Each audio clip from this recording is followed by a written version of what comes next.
ಉಪಸ್ಥಿತರಿರ್ತಾರೆ. ಅವರು ಸಹ ನಮ್ಮ ಕೆಜಿಎಫ್ ಜಿಲ್ಲಾ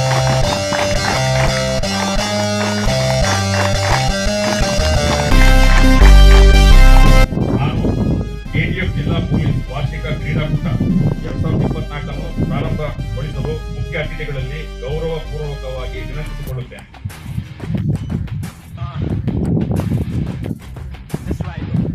ನಾನು 2024ನೇ ಸಾಲಿನ ಕೆಜಿಎಫ್ ಜಿಲ್ಲಾ ಪೊಲೀಸ್ ವಾರ್ಷಿಕ ಕ್ರೀಡಾಕೂಟವನ್ನು ಉದ್ಘಾಟಿಸುತ್ತಿದ್ದೇನೆ.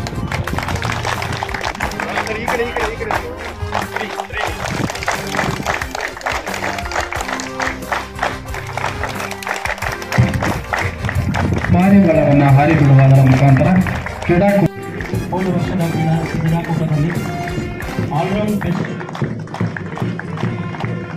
ಇವರಾದ ಚಪ್ಪಲಿನ ತಕ್ಕಲು ನೀಡೋದಕ್ಕೆ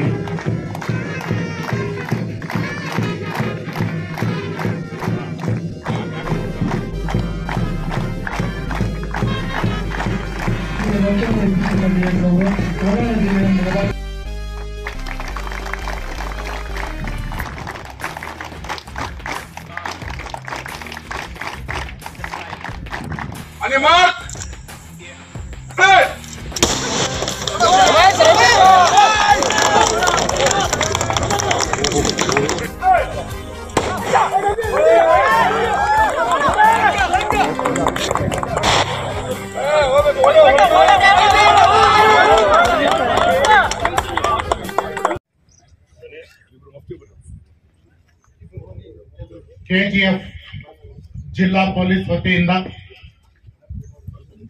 ವಾರ್ಷಿಕ ಕ್ರೀಡಾಕೂಟ 2024 ಇದನ್ನ ದಿನಾಂಕ 28ರಿಂದ 30ನೇ ತಾರೀಕಿನವರೆಗೂ ಆಯೋಜಿಸಲಾಗಿದೆ.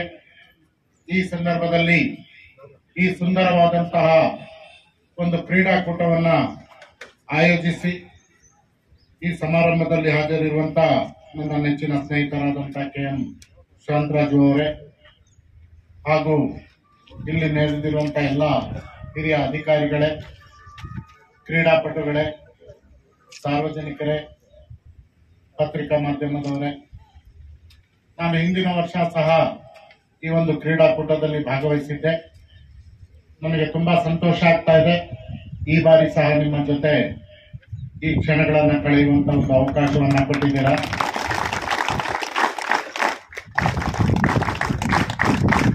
ಸೊ ಈ ಒಂದು ಪೊಲೀಸ್ ಜಿಲ್ಲೆ ಆಗಿದ್ದಂತಹ ಕೆಜಿಎಫ್ ನಲ್ಲಿ ಇಂಥ ಒಂದು ಉತ್ತಮವಾದಂತಹ ವಾತಾವರಣ ನಾನು ಶಾಂತರಾಜ್ ಅವರು ಹೇಳ್ತಾ ಇದ್ದೆ.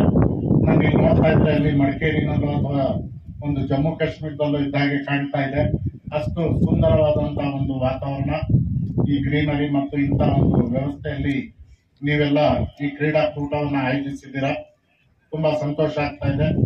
ಮತ್ತೆ ಲಾಸ್ಟ್ ಟೈಮ್ ನಾನು ಹೇಳ್ತಾ ಇದ್ದೆ, ಪೊಲೀಸ್ ಇಲಾಖೆಯ ಜೊತೆ ನಾನು ತುಂಬಾ ಒಡನಾಟ ಹೆಚ್ಚು ಇಟ್ಕೊಂಡಿದ್ದೇನೆ.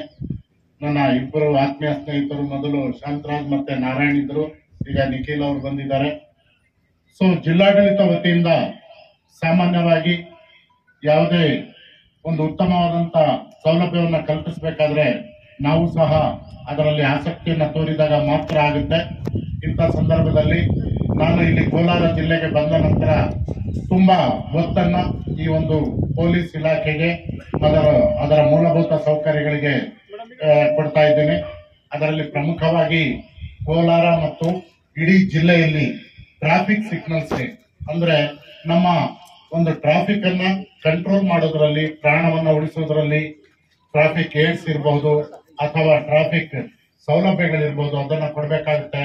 ನಾನು ಇಡೀ ಜಿಲ್ಲೆಯಾದ್ಯಂತ ಪ್ರತಿ ತಾಲೂಕಿಗೂ ಸಹ ಅನುದಾನವನ್ನು ಕೊಟ್ಟು ಟ್ರಾಫಿಕ್ ಇಂಪ್ರೂವ್ಮೆಂಟ್ ಮಾಡೋದಕ್ಕೆ ಮತ್ತೆ ರೋಡ್ ಸೇಫ್ಟಿ ಬಗ್ಗೆ ಹಲವಾರು ಸಭೆಗಳನ್ನು ನಡೆಸಿ ಅದಕ್ಕೂ ಸಹ ಅನುದಾನವನ್ನು ಕೊಡುವುದರ ಬಗ್ಗೆ ಹೆಚ್ಚು ಒತ್ತನ್ನು ಕೊಟ್ಟಿದ್ದೇನೆ.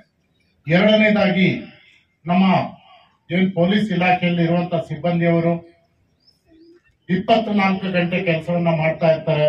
ಅವರಿಗೆ ಬೇಕಾದಂತ ಮೂಲಭೂತ ಸೌಕರ್ಯಗಳು, ಎಸ್ಪೆಷಲಿ ನಮ್ಮ DR ಕ್ವಾರ್ಟರ್ಸ್ ಗಳೇನಿದಾವೆ ಅಲ್ಲಿ ಮೂಲಭೂತ ಸೌಲಭ್ಯಗಳ ಕೊರತೆ ಇತ್ತು.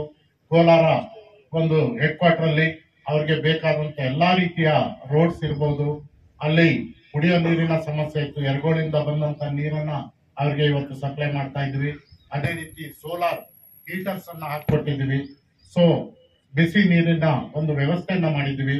ಜೊತೆಗೆ ಗ್ರೌಂಡ್ ಅನ್ನ ಡೆವಲಪ್ ಮಾಡುವಂತದ್ದು, ಶೌಚಾಲಯಗಳನ್ನ ಕಟ್ಟಿಕೊಡುವಂತದ್ದು.